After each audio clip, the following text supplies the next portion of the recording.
एक बादशाह के महल की चहारदीवारी के अंदर एक वजीर और एक कारिंदा रहता था। वजीर और कारिंदे के पुत्र में गहरी दोस्ती थी। हम उम्र होने के कारण दोनों एक साथ पढ़ते खेलते थे। वजीर के कहने पर कारिंदे का लड़का उसके सब काम कर देता था। वह वजीर को चाचा कहकर पुकारता था। बादशाह कारिंदे के पुत्र को बहुत प्रेम करता था। बादशाह की कोई संतान नहीं थी, इसलिए वे कारिंदे के पुत्र को अपने पुत्र के समान ही समझते थे। बादशाह ने उसे महल और दरबार में आने जाने की पूरी छूट दे रखी थी। कारिंदे के पुत्र के प्रति बादशाह का प्रेम देखकर वजीर को बहुत ईर्ष्या होती थी। वजीर चाहता था कि बादशाह केवल उसके पुत्र को ही प्रेम करे। यदि बादशाह ने उसके पुत्र को गोद ले लिया तो बादशाह की मृत्यु के बाद उसका पुत्र ही राजगद्दी पर बैठेगा। वजीर की इच्छा के विपरीत बादशाह का प्रेम कारिंदे के पुत्र के प्रति बढ़ता ही गया। बादशाह वजीर के पुत्र को जरा भी पसंद नहीं करते थे, इसलिए वजीर कारिंदे और उसके पुत्र से मन ही मन ईर्ष्या करने लगा। वजीर ने कारिंदे के पुत्र को मारने का निश्चय किया।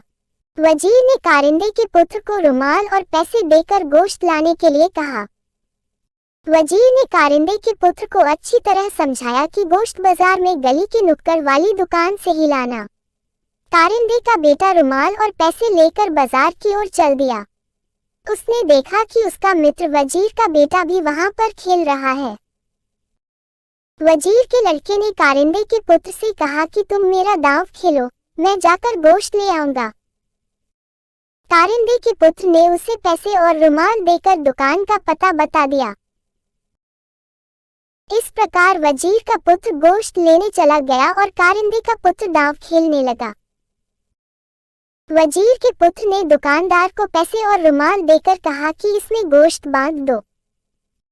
कसाई ने रुमाल में बने हुए निशान को पहचान लिया।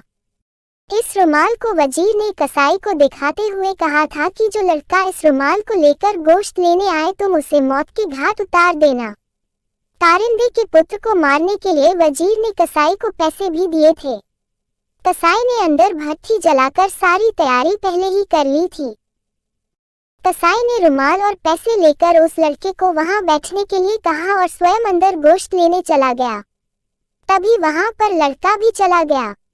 कसाई ने तुरंत उस लड़के को उठाकर जलती हुई भट्ठी में झोंक दिया। कारिंदे का पुत्र अपना दांव खेलकर अपने घर जा रहा था कि उसे रास्ते में वजीर मिल गया। कारिंदे के पुत्र ने पूछा, चाचा भैया गोश्त ले आया। इतना सुनकर वजीर के पैरों के नीचे से जमीन खिसक गई। तभी कारिंदे के पुत्र ने कहा, चाचा भैया ने मुझसे रुमाल और पैसे ले लिए थे और कहा कि तुम मेरा दांव खेल लो, मैं गोश्त लेकर घर चला जाऊंगा।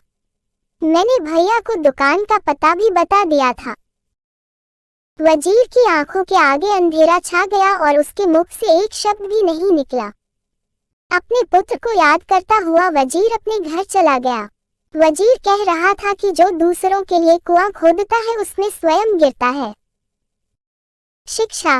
इस कहानी से हमें यही शिक्षा मिलती है कि हमें कभी किसी का बुरा नहीं करना चाहिए। साभार। कहावतों की कहानियां।